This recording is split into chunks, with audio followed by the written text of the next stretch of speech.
When we opened the spa in 2007, the first week, I think the sales was zero. That's after I spent millions of dollars opening the location. Literally zero. Nobody came. Literally.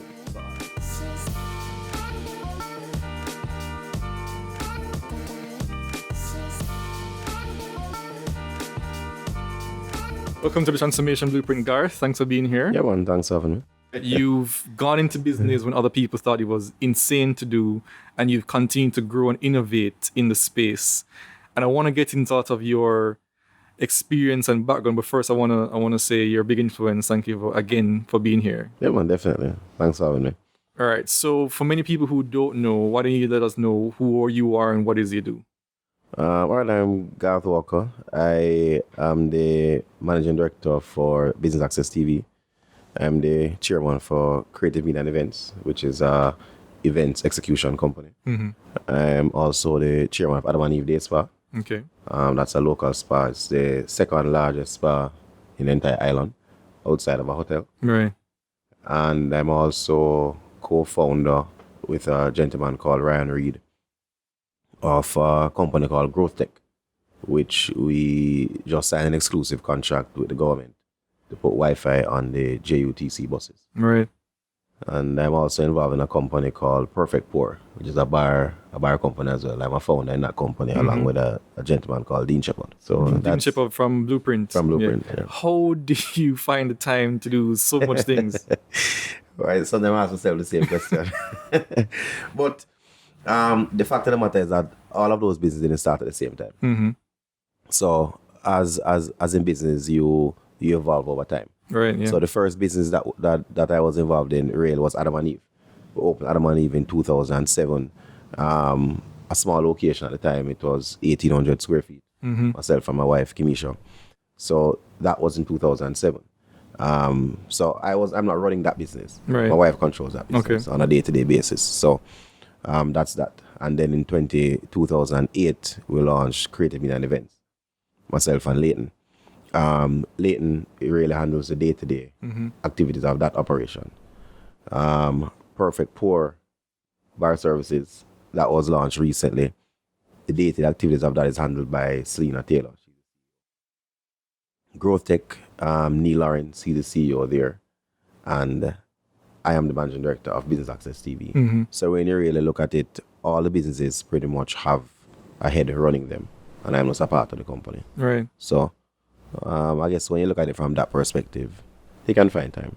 Where did Wealth Magazine fall into all of this? Business Access TV was actually born directly out of Wealth Magazine. Right, yeah. So Wealth Magazine was launched in 2009. And we dabbled a little bit in television production by launching a program called Wealth Magazine Business Access, which was aired on TVJ at 5 p.m. on Sundays. And if you notice the name Wealth Magazine Business Access, we capitalized on the Wealth Magazine brand. Right, yeah. Because we're building out the brand equity in corporate Jamaica. Because at the time, we were actually supposed to launch a lifestyle magazine. But we said, the recession hit in 2009. And we said, persons are not going to want to gravitate towards a lifestyle magazine during recession. So we said, let's switch and call it and do a business magazine. So at that point in time, everybody was talking about losing wealth, gaining wealth. So we said, let's call the magazine Wealth Magazine. Yeah. A lot of persons were kind of intimidated by the name at first, because persons believed that the magazine was about rich people, not realizing that the magazine was really going to be about educating, inspiring, and empowering persons, and not necessarily talking about rich people. We have stayed true to form with the brand, and we launched the television program, as I said, in 2010. That program was the number one running business program for many, many, many years. Then we launched another magazine called Wealth Magazine Home Sweet Home, which was a real estate magazine. Right. And then we launched the first real estate program. So between 4:30 and 5:30, it could have been considered the wealth hour. And from that, the brand evolved. Demand for the product became a lot greater.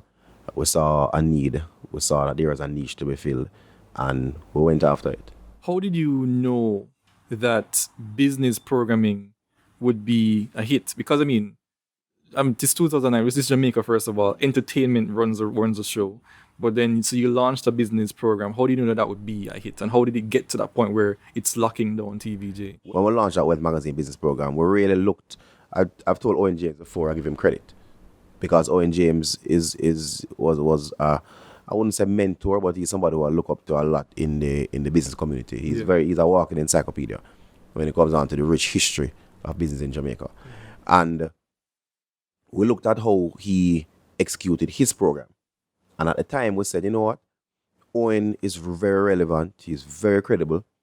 But I believe he was catering to, I would say, the more mature audience and set of business person. Yeah. And there was no program that was catering to the next generation. So that's how come when we launched a program, how we shot the program was very different. Mm-hmm. So all we did was change the style. So the first thing that we did, we went to fiction. I said we're going to shoot in fiction. So everybody was like, how are you going to shoot in a nightclub? No business person going to come there. I said, leave that to me. Mm-hmm. And we were very strategic in the location because we wanted it to be different. So I went to Delano at phase 3 and said, Delano, I want to shoot this program. It's going to be very costly, but I need the support. Through Delano style, he came on board and he gave us a very, very good price to get us off the ground. Yeah. And we went to fiction and we did a 3-camera shoot. Now, most programs at that point in time were either single camera, at max 2 camera. Mm-hmm. We came with a 3-camera shoot. So right away, the quality of the production shot through the roof. And then the rest is history. So I think what we did was deliver the program.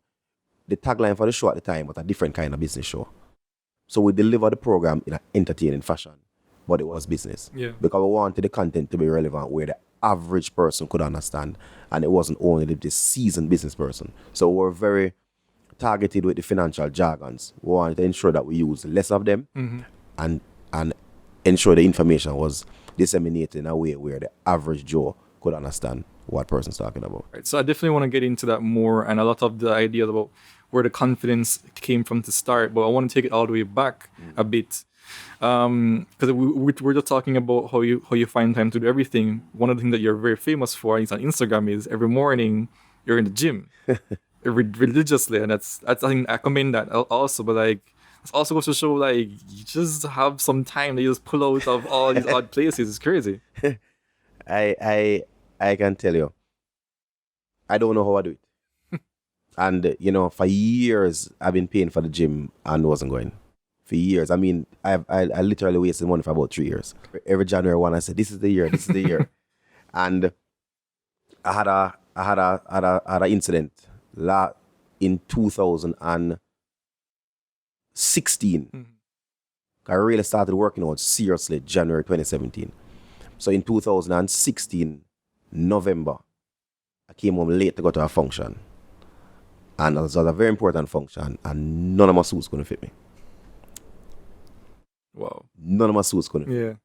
And I actually missed the function.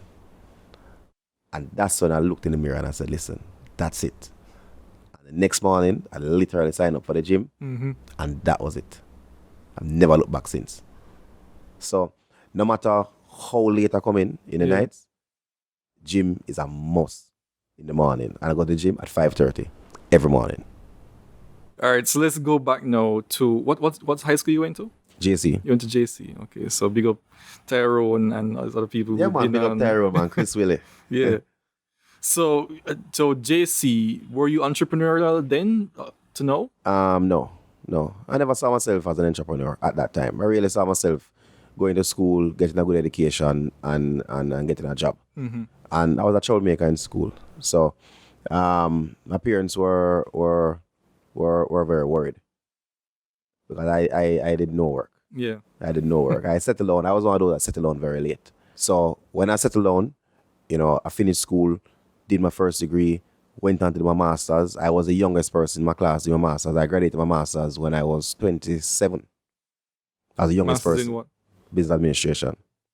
So, it's funny. It's funny how life has turned out compared to growing up. Because when I look back, I was actually working for myself. Why do you say that? Why were you worried for yourself? Because I was a real troublemaker. I gave a lot of trouble. And then you settled down, did your masters, and then what happened after that? Were you working a job? No, yeah, man, I was working. At that point in time, when my first job started out as a summer job, I knew the managing director at the time, a gentleman called Kevin Tucker Brown. He was the managing director for a company called George and Brandy. It was a Grace kind of owned company, now First Global. And I was there on a summer internship, and I never left. I was an operations officer. And I loved it. And I excelled at it. I mean, within months, I was promoted to senior operations officer and did very well there. And then I left and I went to a company called Mainland International. My boss at the time, God rest his soul, Jeffrey Murray. He was the managing director and owner of Mainland International. And that's where I really got my entrepreneurial experience in business. Because even though he was the owner, he really gave me a free hand within the business to really explore and expand my entrepreneurial journey, and I really learned a lot from him. And so you left that hardware store and started the business? Right. So that was in 2009? That we left there in 2009, right? And we started Creative Media and Events. That was your events business? You're doing events? Yeah, man. So Adam and Eve was open while I was still at Mainland. How we ended up launching Creative Media and Events was that we used to keep parties back in the days. Right. Myself and my business partner, Leighton. We had one of the biggest parties in Jamaica called High Society. Okay. Special delivery. Yeah. Oh, nice. So all we did was convert the concept of executing a quality party event and convert it to the business to execute the same type of event for a corporate client, but it's now business. Right. All right. So 2009, when you started Creative Media and Events, and you started Wealth Magazine in 2009 as well. At the time, as you already mentioned in our news article, that was in the economic recession. That was the big global crisis. But you said content is where you want to go, and you just dove in. That's a huge risk. Like, what were some of the conversations going on between you and Leighton at the time to say, this is what we should definitely be doing? A lot of persons were telling us people don't read anymore. You're going to waste your time, you're going to waste your energy, you're going to waste your money. People don't read. And I just saw it differently. I just had a vision. That, listen, Jamaica did not have a business magazine. A quality business magazine. So despite the fact that people don't read anymore, despite the fact that we're going through a recession, I believe that within every recession there's an opportunity. So even though we're going through a recession, you're going to have the persons who want to speak about the recession. Yeah. You're going to have the persons who want to speak about how can we get out of the recession. So I want to be that avenue. And I want to be the avenue to be able to can expose the average business person who under normal circumstances wouldn't be able to get an interview. Wealth Magazine, I believe, has paved the way for many persons to come into the magazine business. Because when they get the product, they look at the quality of the product, they look at the concept behind it, and then they go out and they create their own product, which that's business for you. First of all, how did you grow that traction early days? So I mean, you wanted to be pervasive across Jamaica. Was it the same network as the High Society magazine? So we created Corporate Mingle to get the distribution list, to be able to can give out the magazines. And then the concept behind the magazines is that we don't depend on sales to get the magazine out there. Okay. Most of the magazines are distributed complimentary through our distribution list. But it's paid for through ads. Right. So we used to put a few on the shelves just for present. But that's not predominantly how the magazine is sustained. It's sustained through ads. That is the model that's running the place right now. You look at like the YouTube model, even podcasting. You want to give freely to your customers, to your clients. They benefit from it, and ads pay for it. All right, so you distributed it. It's been getting a vibe. You said, "Okay, we're gonna launch this TV program." You did it. Was successful. Then you decided to go business access TV. Like, where did that came out of? Where did that come from? That came out of the fact that the airtime was very expensive. It was very costly. So you found our margins were shrinking. Right. The demand for the product was getting greater. So we decided that, we need our own platform, that we could expand the brand and expand all what the brand has to offer. Many persons underestimate or don't even realize how many business events happen in Jamaica per year. Thousands. And most of those events, were being covered through print. Right. The Observer, the Guinea will go take some pictures, do an article about the event. But a lot of them were not being covered through video. When we launched, we have covered over 600 events already since our coming into the market. So we are bringing any sponsor or any client who's putting on a corporate event. Next, for example, you put on a seminar. A sponsor comes in, sponsor the seminar. A seminar can only hold 80 people, for example. We come in and distributing that same seminar now to thousands of persons. The seminar is getting more value. The sponsors are getting more value. Interviews are taking place between the producer of the event, the persons who took part in that conference. So there's much more value being derived now from that same spend. And did any of you guys have any experience with like building a network, an entire TV station? No. The only business I've done that I have had experience with is creative media and events. Everything else I have no experience. I don't know anything about a spa. What was that like then in the early days, building it from nothing? It was fun. I get excited about building from zero. When it gets started, sometimes I lose a little of the steam and the excitement. I like the excitement of building something from zero. How do you get a station? How do you put a station on the air to start? Well, first thing is that you have to get a carrier to decide to believe in your concept to carry it. Okay. So we went to Flow and we were negotiating with them for some time. Then we had to start putting the team together. So we went out and we found a very competent general manager, Denzi Stephen Miller. She has been in the business for years upon years. Like, so these are your independent programs that you're bringing, or are people bringing programs onto business? No, all the programs that are on business access right now were created in-house. And so you were able to migrate the traction that you're getting on from your TV program. So what we did now was migrate business access and home sweet home from free to air to our platform. Right. So it's now exclusive to us. So if you want to watch Wealth Magazine Business Access, you have to watch it on BA TV. I believe that there's a real need to talk about entrepreneurship and business, especially now that technology is on the rise, and there are also things that people can capitalize on. Have you seen that traction continue to grow on the business access platform? Definitely. Where we have a challenge and we're working through that is getting more advertisers. We are changing the market, and I think persons have been canonized for the last 30, 40 years that you have a campaign running, you just got a free to air with the campaign. We are here now trying to break that, to tell persons that you can be more targeted in advertising spend. So fine, advertise on free to air, that's fine. But going cable, you can be a little bit more targeted. Let's talk about some struggles then. And because I know every entrepreneur has them. And I want to just show like a real look of what it's like. What were in your early days some struggles that you had to go through to get to where you are now? Well, I will tell you, the spa. When we opened the spa in 2007, the first week, I think the sales was zero. That's after I spent millions of dollars opening the location. Literally zero. Nobody came. Literally. So I don't mean the sales was 10,000. I mean the sale was zero. And then payroll come. So zero sales, payroll, rent, light, water. That went on for some time. We lost a lot of money when we just started with the spa. And then it grew. And then in 2011, business just declined. The economy was going through a rough period, and the females were just not spending on themselves like before. And business got very slow. In 2012, business got horrible. We sat down, myself and Kimisha, and we said, let's make a decision. But either we close the business or we expand. Or expand. Okay, tell me more about that. So some person saying, but if business is that bad, why would you expand? Why would you invest more? Yeah. Again, I'm a risk taker. And I looked at the market and I said, the spa business is a business where if we really and truly want to make a dent in the market, we have to be competing with Gencare. We don't want to compete with no other name. Right. Gencare is a leader. Yeah. That's what I want to compete with.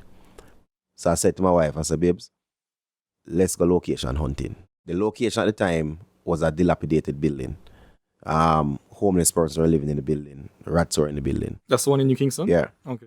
All I saw was the exact color on the wall right now. When I was walking through, all I envisioned was everything that is there now. And when I come out of the place, I said, Greg, I want the place. I don't care the cost. I want the place. And I said, all right. And we got the location, spent a lot of money fixing up the location. Now remember, the business doing bad. But we went on a very aggressive PR campaign, thanks to Novia from The Observer. And a lot of marketing, a lot of PR leading up. Invest a lot of money in the location, but we fixed up really nice. And when we open the doors, business quadruple. Now man, the spa is a real inspiring story. And the fun about it, I didn't want to do it. My wife had to hold me to do it. Because she wanted to do it, I didn't want to do it. Because I said, I don't know about spa business. And she hounded me, and that's all right, fine, let's do it. And I have no regrets now. So what would you tell somebody if it's 2018 and they're going through a similar situation? I'm not waiting to expand because I don't know the type of business you're in. Right. But what I would say is don't give up. A lot of anybody who follows Wealth Magazine Business Access, right now you can log on to our website, www.baytvja.com, and look on some of those past programs. A lot of those successful billionaires today in Jamaica went through some serious patches. Some of them never got the first shoes until they were 13 years old. Glenn Christian got his first shoes at 13 or 12 years old. First time a shoes went on his feet. And today he's one of the most successful businessmen in the country, if not the Caribbean. You know, you really believe in content a lot, especially in Jamaica. Why? And you've been backing it up and supporting it. Why content? The niche aspect of the content that I'm in excites me because it inspires persons, it empowers persons, and it gives persons an ability to dream. Right. And I think that's the aspect of it that excites me the most. Where it's at now is how do we distribute the content to more eyes and how do we monetize this content. That's where it's at now. What is something you wish you would have known when you were 20 years old? I wish I had somebody when I just started business to give me better money management advice. What I find is that our parents, the wealthy families, their parents carry them to the businesses at a young age and let them understand money. And they talk about money with them. When I was growing up, money is something that you don't talk about. You know, we don't talk about financial management. We don't talk about investments with our children, and those conversations are taboo. Yeah. But for me now, I'm going to change that paradigm because I'm going to talk to my kids about money management. If I had someone talking to me about financial management from I was 20 or I just start working, I wouldn't have wasted the amount of money that I wasted as a young person when I started to make money. How do you flip that? So you said that money wasn't something that your family spoke about, and I guess that would have an effect on how you view money. And like you said, you really wasting money in the early days. How did you turn that around? When you start taking care of yourself, you realize that you can't be earning $1 and spending $2. Yeah. But you know, when you're young, you have much responsibility. So you're really just out there enjoying yourself and spending money on frivolous things. So back then, when I just started to make money, rather than buy a nice car, I would have bought an average car and invest some of that money in the stock market, and then use my dividends when I earn enough to then buy the nice car. Rather than doing it the reverse, you just go out there and buy a nice car because you can. Outside of not spending money on frivolous things, what advice, and you wish that you had gotten some advice, what advice would you give to somebody now? There's a difference between saving and investing. When I was younger, I probably used to save a little, but I didn't invest. Right. So when you're saving, you're not really making any money. Just sitting down there. You're just sitting down there, and the banks are making all the money off your money. So what I would say is that, yes, you have savings where you can draw on it in case of an emergency, but you have to invest. Because that's how you're going to create the real wealth. You have to invest. The money has to be turning, no matter how small it is. A lot of persons believe that I can't invest because I don't have 100,000, I don't have 1 million, I don't have 10 million. A lot of the financial institutions, you can go in there with $10,000 and they'll put into a pool of funds and you benefit from the pool. We are in a information era. Most persons have a smartphone and only use it to send WhatsApp message and check social media. They're really not utilizing the phone in the right manner. So what I would say is don't assume, ask the questions. You'll be surprised to know when you ask questions, you realize that, listen, I don't need to have $100,000 to do something. Yeah. I can have $10,000 and start.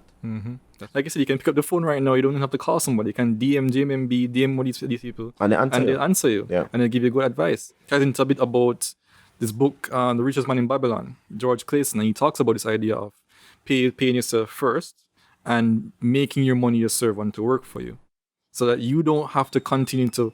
There's always a limit to how much time you can put in. I never read the book. I've heard about it.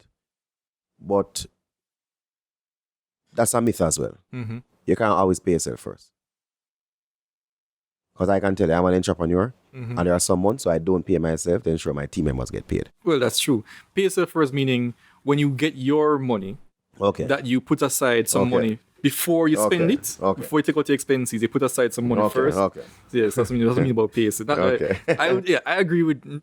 There's some entrepreneurs who do that. No. There's a difference between having an interest in something and you running the business on a day-to-day basis. So I would definitely not take on the running of 2, 3, 4 businesses. Yeah. Because I physically wouldn't have the time to do it. So each business wouldn't get the energy. But at the same time, that doesn't deter you from having an interest in a company if an opportunity comes up. Because on the road to success, there's no one way. So therefore, any business that you're involved in now, 5 years from now, that may not be the business that's going to give you the biggest success or the biggest achievement. And that has been shown with many entrepreneurs in Jamaica and right across the world. So for example, you have some businesses where, for example, McDonald's. A lot of persons don't know that McDonald's doesn't make their biggest revenues off burgers. Right. It's real estate. But a lot of persons see McDonald's as a burger company. So sometimes you don't understand the formula behind. What do you think that you've learned about yourself over these couple of years that you've been running the business? I've become a lot more patient. And I believe if I was more patient years ago, it would have served me better. I'm so much of a go-getter that when I want something, I want it now. Yeah. And then sometimes I make hasty decisions, which turn out to be bad decisions. Are there any books that you've read that you'd recommend to somebody to check out? Who Moved My Cheese? Because I've read at least 2 or 3 times. You have some books, just go back and read them over again and kind of re-energize yourself. There's a one book that I'm reading right now, and luckily it's right here. Okay. Pull it out. Crushing It. I've been listening to this on audiobook recently. Okay. It's really good. It's a good book? It's a good book. He talks a lot about his first book, Crush It, and he gives you kind of a blueprint on how to approach each social media platform and how to put your mindset in place to capitalize on those things. And he ties and thoughts about, you said about patience as well, like not expecting everything to come when you want it, even though you are a go-getter, still putting 100% all the time, but don't expect you're going to get results instantly. Just continue putting in the work. What would you want my audience to check out or to be thinking about right now? Like sometimes my audience are a bunch of people who are entrepreneurial, who have aspirations to get to the top of their companies. What advice would you want to leave with them? Just dream big and work hard. You have to think big. A lot of persons, I realize, even persons I interact with, a lot of persons are fearful of thinking big. A lot of persons, and persons who are educated persons, even some persons who do well. But my mantra to everybody who I interact with, anybody who comes around me, is that my mentality is larger than life. I think very big, I dream big. My dreams scare me. Yeah. My dreams scare me. So I would say just think big, work hard, and I believe you can achieve your goals. Yeah. And Business Access TV is a platform that if persons really sit down and watch that platform and digest the content of all the various programs, you get up feeling very, very, very energized in any field that you're in. Yeah. And I'm not saying that because it's my platform. I'm saying that based on the quality of the work that the team members do. Because I get the credit, but 90% of the concepts on that platform is not created by me. It's created by the team members. And I'm wowed every time I turn on that station and I see a program. I agree with that. So talk about GrowthTek for a second. What is GrowthTek and where are you planning on going with it? All right, so GrowthTek is a technological company that's focused on putting Wi-Fi in public spaces. The tagline for that company is we want Wi-Fi to be like oxygen, available everywhere, to everyone free. The first contract that we landed, which was major, is with the government with putting Wi-Fi on the JUTC buses. How now to get logged in, all you have to do is watch an ad. Either a still ad or a video ad. Mm-hmm. And you get logged on and you'll have Wi-Fi access. You'll have basic Wi-Fi access. So you can't go on and you're going to ride home watching YouTube. Watching YouTube the whole time. You know, obviously going to block certain porn sites and so forth because children are going to be traversing on the bus, so I have to ensure that it's safe. It's PG-13 for anything in terms of browsing. You can go on your WhatsApp, you can go on your Facebook, you can go on your Instagram. For the people who are entrepreneurial enterprising, they will know that it's now time to capitalize on that because having Wi-Fi access everywhere. Of course, you can be going to work and doing your business. Exactly. So we want to keep persons connected. We also landing a contract with some tour companies on the North Coast because we want to keep the tourists connected between the airport and the hotel, between the hotel and the excursions. How can people find you on social media, contact you? My social media handle is Wealth Diddy. So you can find me on Instagram. I'm on Facebook as Garth Walker. I'm on Snapchat as Wealth Diddy. And Business Access? And Business Access, Instagram is Business Access TV. So that's easy to find. Our website is www.batvja.com. All our programs are uploaded to our TV station, to our website. Okay. So you can go and watch all our past programs. Nice. Yeah, man. That is huge. And on Sun Channel? It's channel 185 on Flow and channel 25 on Digital Play. And we're also, our content distributed to 14 islands in the Caribbean. Nice. As it stands now. Okay, so if you're listening to this podcast, and a lot of you are listening in the States, and you want to check out Business Access TV, it's on their website. www.batvja.com. Right, and you can see all the previous episodes of everything, which is, I think that's pretty huge because they have some really amazing programs. Garth, thanks for being on the show. Yeah, man, thanks for having me.